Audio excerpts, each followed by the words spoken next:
guys, so today we are going to have a little video about tarot. So obviously when I say tarot, I'm talking about tarot cards.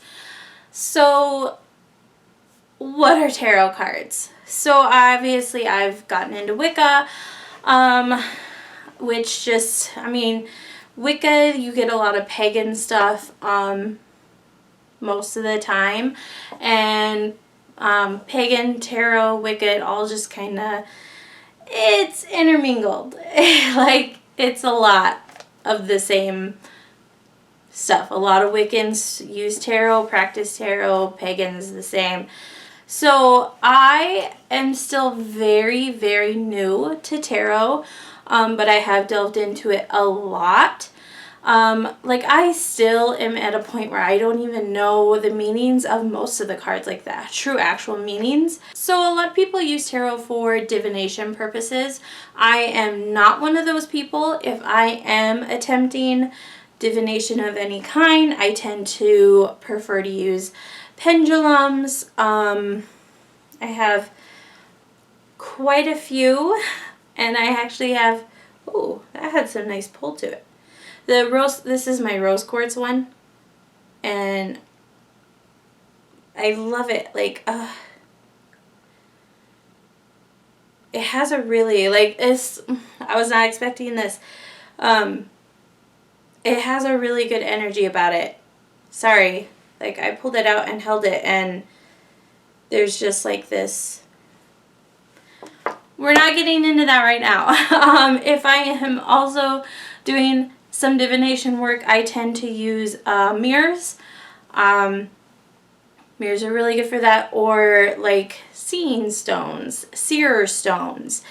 It's just a clear stone, a foggy stone, but one with imperfections in it that you can kind of focus on, soften your gaze on, all that stuff. So, like I said, divination, I tend to prefer other methods. Mostly I use tarot to strengthen my intuition. I am an empath. I have pretty strong intuition, but it can't hurt to strengthen it more. So I like to use it as intuition strengthener, a guidance tool. I first heard about, obviously growing up you always hear about tarot cards. I first actually met someone who legitimately used tarot cards, 5 years ago or so. I met him years before that, but I didn't become his real friend until about 5 years ago, and that was Larry, my dear friend from back in Wyoming who has since passed. Wow.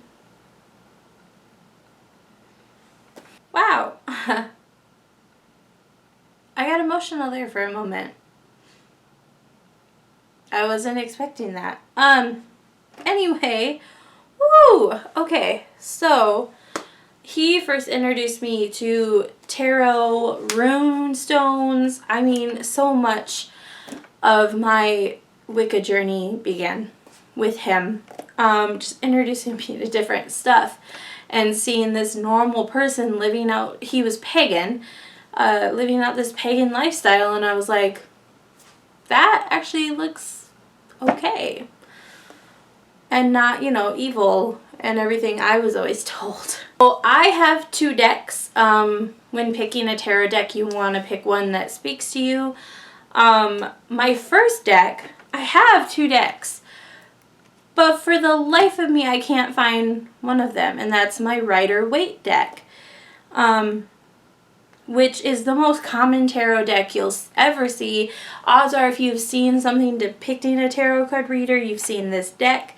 That was the first deck I ever bought. Both of my decks came from Wish.com, and I got them insanely cheap. I do really like my Rider-Waite deck, and I was using it, but then I started looking at other tarot decks, and I was like, oh my, this one really speaks to me, and that is the Wild Unknown tarot deck. Pretty much the whole deck looks like the box. Rainbow in contrast with black and white. It's it is such a beautiful deck. I absolutely love it. So when I started off with my first tarot deck and with this one as well, I picked out a journal. Go figure at the journal. And like when I got my first deck, I sat with it, I meditated with it, and then I went through and I think I split the deck into 7 piles, and I just went through, and any card I saw that like I felt something or like struck me in a different kind of way, I wrote it down and I made note of what the card was. And I just went through the whole deck like that, and I went through and did that with this deck as well. I made notes of like my very first tarot reading, my signifier card when I went through and found that. So how I tarot. So I mean, beforehand I will meditate, get myself in kind of a peaceful state, focused. I'll set my intention for the deck, like what I will repeat in my mind what I'm going to be asking, the questions I need to know answers to. If it's been a while, I will sage my deck. Just burn some sage around it. I tend to face south when I am doing anything Wicca or anything related, because I'm a Sagittarius, I'm a fire sign, fire is south, so I just tend to face south when I do stuff. I've heard a lot of people don't like to grip their cards, they like to keep it really loose, which I'm okay with that. And everyone has a different way they shuffle, everyone has tarot is very open to a individual's interpretation, how they want to do things. If you want to spread some energy, knock 3 times through the deck. Whenever I am doing a spread, I shuffle my cards 7 times. 7 is my number. 7 works for me. I just shuffle them like a regular deck of cards 7 times, and then I will do my spread. 7. So I've done a couple of different spreads, mostly like past, present, future, mind, body, soul, just to kind of focus on you and, you know, figure out what might be going on in a situation. Just yesterday, I was having an anxiety attack, and so I just did a 3-card spread, which was past, present, future, and I swear to God, or goddess, or however you want to say, the spread made sense. Like, it was like, well, here's what's going on in the past week, past few days that set this off. Here's what you need to focus on right now. And then here's what you can do in the future to keep yourself from getting to this place again in this specific situation. So yeah, I have never had a spread thus far that did not make sense, did not coincide with the situation, the things I was asking. I did do a past life spread once. I'm not saying I believe in past lives, but I mean, it would be cool. I am one of the people that fully believe it would be so cool if we were reincarnated and we had past lives. So anyway, I did this spread, and I'm not gonna lie, it was a little creepy, because I have always been attached to a certain event in history that happened, and this past life spread kind of reflected what happened to this specific person in this specific time period, and I was like, well, that's kind of crazy. So I mean, I did it for fun. It, you know, take it or leave it, however you want. Like I said, I'm still fairly new to tarot. I do not know the meanings of all the cards. So I basically, when I'm doing a spread, what I do, and it's kind of fun to do it this way because I end up being way closer than I expect most of the time.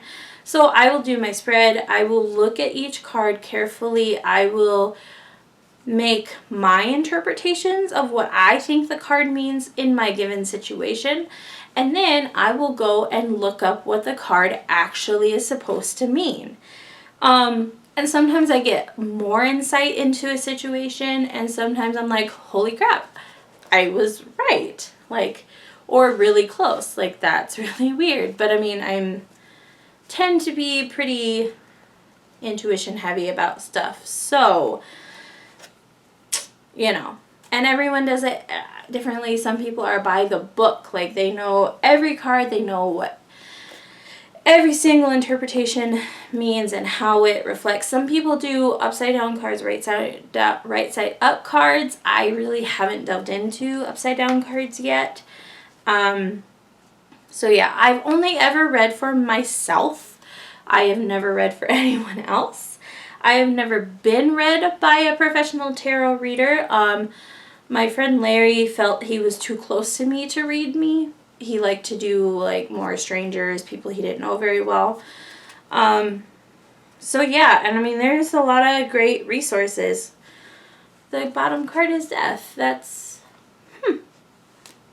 was another thing too. When I got my deck out yesterday, there was a certain card on the bottom, and I shuffled it 7 times, and somehow that card ended up back on the bottom.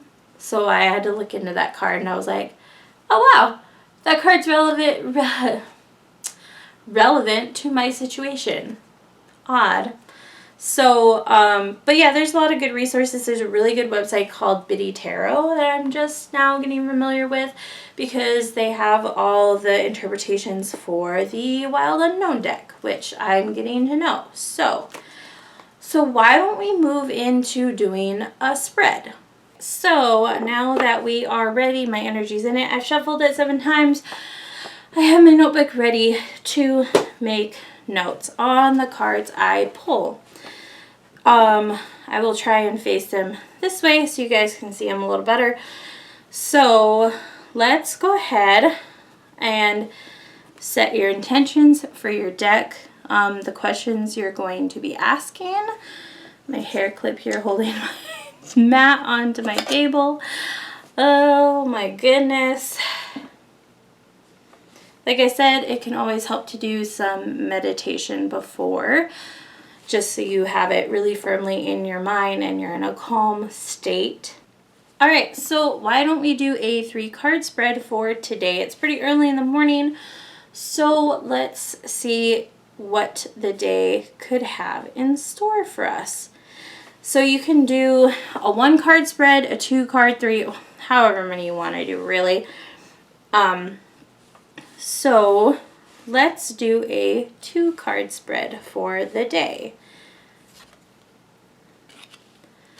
All right, so we have the 7 of Swords and the 3 of Wands. So looking at the 7 of Swords, I mean, so there are 6 swords above a fox, which seems to be guarding itself, hiding. It's hiding a sword underneath of it. So I feel like this would be telling me to be guarded today. Maybe keep something up my sleeve. Don't tell everything if faced with that kind of situation. Kind of keep to yourself.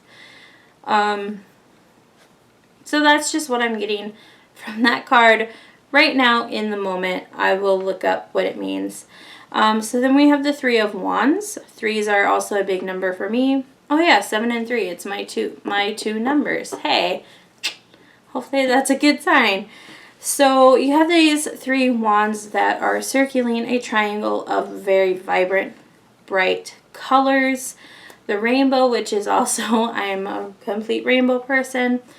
3 tends to signify a very safe number for me. I have my trio, which is myself, my husband, and my best friend. The 3 wands could represent them. I don't foresee seeing my best friend today, but I mean, she's always with me. We're always texting. It just happens. So I feel like this card is telling me that today I'm going to feel creative, surrounded by love, which is funny because I've been filming all morning. I plan to film more and edit, so I feel like this card is an accurate representation of how my day is. I feel I've been texting my husband and my best friend. I've been creating. I feel like we make this a very safe space for me to feel like I'm safe and can be creative. So why don't we look up the accurate descriptions of these cards? Alright, so the Seven of Swords tends to represent secrecy and self-interest. Hey, look at that. I got that correct. Let's see. In a reading, this card can ask you to take an honest assessment of any secrets you're keeping. What are your intentions? Are you acting out of self-preservation? Have your thought cycles become overly wry? If you really need to watch out for yourself, so be it. But if you're dodging responsibilities, it's time to evaluate your approach. So, I mean, I was right on some of the aspects of this card, not necessarily what it might be supposed to mean, but that's how I interpreted it. So, all right, let us check out the Three of Wands. The Wands suit is my favorite. I mean, it's wood, it's wands, it's my favorite for a reason. So this usually represents self-reliance, future visions, exploration. All right, so let's see. In a reading, sometimes this card is a reminder that if you want to live deep, meaningful, magical life, there is no way to be truly secure. Three of Wands does not ask you to behave recklessly, but to know that risks are inherent in your endeavor. Be a living, breathing example of what you want to see in the world. So with the Three of Wands, my interpretation of it was a little off from its true meaning. But like I said, tarot is very open to interpretation. Like I said, I use it to develop my intuitiveness as to what I am actually feeling or thinking subconsciously. So, I mean, it is always open for different interpretations. So yeah, that was just a simple example of a spread. Like I said, this deck is my favorite because it is so vibrant, so beautiful. I absolutely love it. Alright guys, I really hope you enjoyed this video. Like I said, this is just a very brief look at kind of how I handle tarot and do tarot. And yeah, so if you guys want to see more videos on tarot, learn more, I'll leave some resources down below. If you want to see more videos from me on tarot, just let me know. And yeah, like I really love this deck. I love playing with tarot. I love getting insight into my own brain that apparently I can't even get to without a little help. So yeah, I really enjoy tarot. It is not evil. It is not from the devil. It usually does not help you see the future, but I think it is a very helpful tool for insight, guidance, just self-awareness. Helping you be more self-aware of yourself and just what might be really going on in a situation. So, alright, I love you guys so much, and I will see you later. Man, I love the smell of sage. I love it. I love the smell of sage so much. Don't burn my... Always be careful when working with sage not to burn down your house or a hole in your carpet. And now, when my husband gets home, oh, I burned a hole in my mat. It's really little. But when my husband gets home, he's going to be like, you burned sage today, didn't you? I did.